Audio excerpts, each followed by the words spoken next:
카메라 돌았습니다. 안녕하세요, 박PD입니다.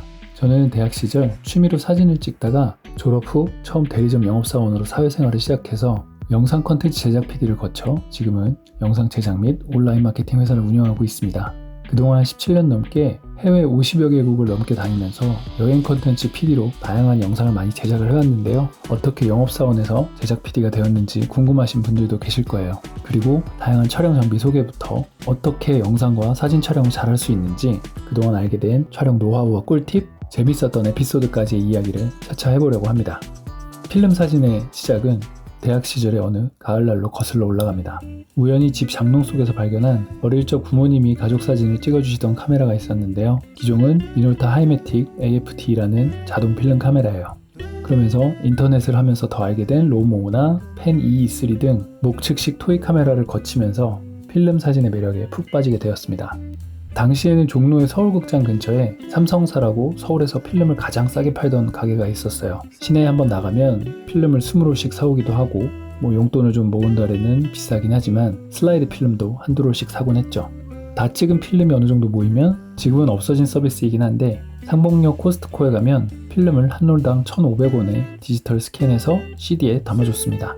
CD로 스캔 받아온 날은 하루 종일 PC 앞에 앉아서 사진 정리를 해도 마냥 즐겁기만 했었죠. 그때부터 종종 사진을 싸이월드에 올려서 친구들과 즐겁게 소통을 했습니다. 온라인 사진 동호회에 들어가 출사를 따라 나가면서 은둔 고수분들께 촬영에 대해 배우던 시기도 바로 그때였어요. 그러다 대학 3학년을 마치고 캐나다로 어학연수를 가게 되었는데 아무래도 필름 카메라로는 불편함이 있어서 디지털 카메라가 하나 필요했죠. 친한 과 동기의 400만원짜리 니콘 쿨픽스를 거의 반강제로 빌려서 캐나다에 갔습니다. 도착해서는 고물상에서 중고 자전거를 하나 사서 온 동네를 쑤시고 다니면서 사진을 찍기 시작했죠. 주로 제가 사는 동네의 일상의 풍경이나 인물, 스케치 사진을 주로 찍었습니다. 신기한 건 캐나다에서는 한국에서 흔히 보던 빛의 색감이나 온도와 너무 다르기도 했고 그냥 뭘 찍어도 그림이 나오더라고요.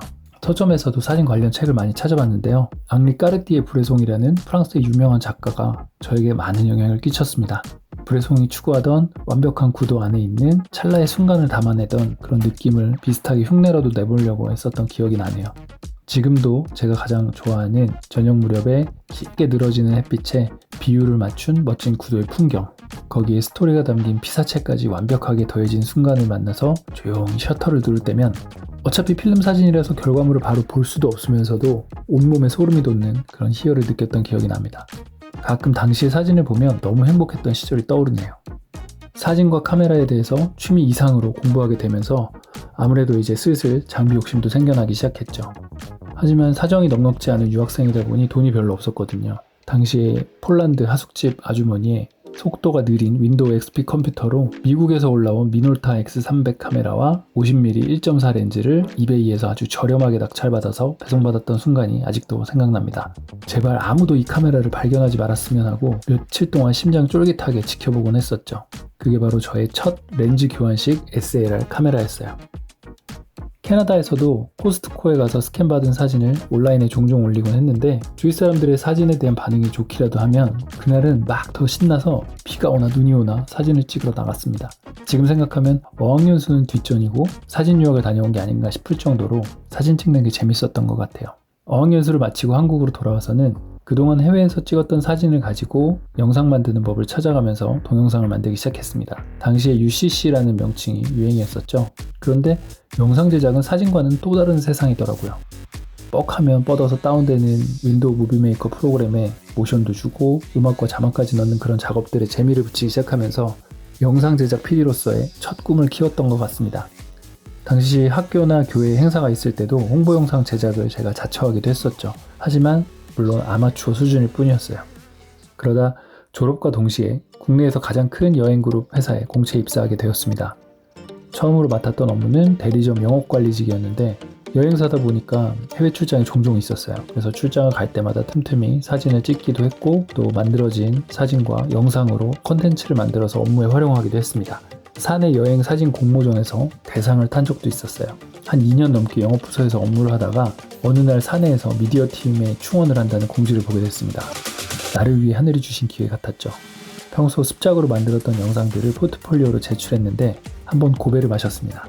아무래도 영상 전문가가 아니다 보니 그랬던 것 같아요. 그러다 두 번째 도전에서 미디어팀에 합류를 하게 되어서 영상 PD로서의 커리어가 본격적으로 시작되었습니다. 첫 시작은 6mm 테이프를 쓰는 소니 Z1 카메라로 일본의 가고시마의 시골 풍경을 담는 일이었어요. 아직 테이프를 쓰는 동영상 카메라로 촬영하는 게 익숙하지가 않다 보니까 카메라 워크 자체가 너무 정적인 느낌이 있었고 다녀와서 아비드로 편집을 하면서 스스로 부족한 점을 너무 많이 느꼈죠. 그 후로 온라인에서 진행하는 국내외 대부분의 영상 촬영에 관련된 유료 무료 교육은 다 듣기 시작했습니다. 영상 기획부터 시나리오, 연출, 촬영, 편집, 조명, 색 보정 영역까지 공부를 하며 지식을 쌓았습니다. 또 그 사이사이에 해외 컨텐츠 촬영 프로젝트를 진행하는 바쁜 나날이 시작됐죠. 한참 바쁜 해에는 한 달에 한 번 이상 해외 촬영을 나갈 때도 있었어요. 어느덧 DSLR 기기를 손에 들고서 사진 셔터를 누르기보다는 렉 버튼을 누르며 카메라 돌았습니다. 카메라 롤, 하이, 큐, 컷 하고 외치는 일이 더 많아지게 되었죠. 그 이후 전 세계적으로 유튜브 플랫폼이 주목받기 시작했고 저 역시 제작하게 되는 영상 포맷 장르도 다양해졌습니다.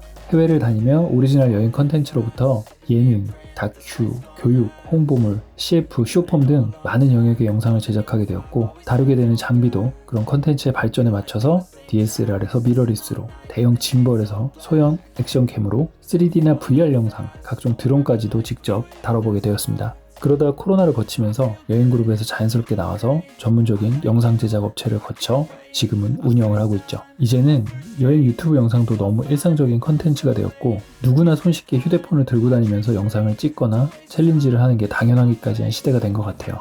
저도 인생의 많은 부분을 영상 컨텐츠를 만들어 왔다 보니 이런 채널을 통해 여러분들과 소소하게 나눌 것들이 많겠다는 생각이 들었죠. 그리고 기술이 빠르게 발전해서 이제는 AI를 활용한 비현실적인 영상도 뚝딱뚝딱 제작하는 시절이라 저도 계속 공부를 하고 있습니다. 하지만 그 처음은 장롱에서 발견한 작은 필름 카메라에서 시작했던 것 같아요.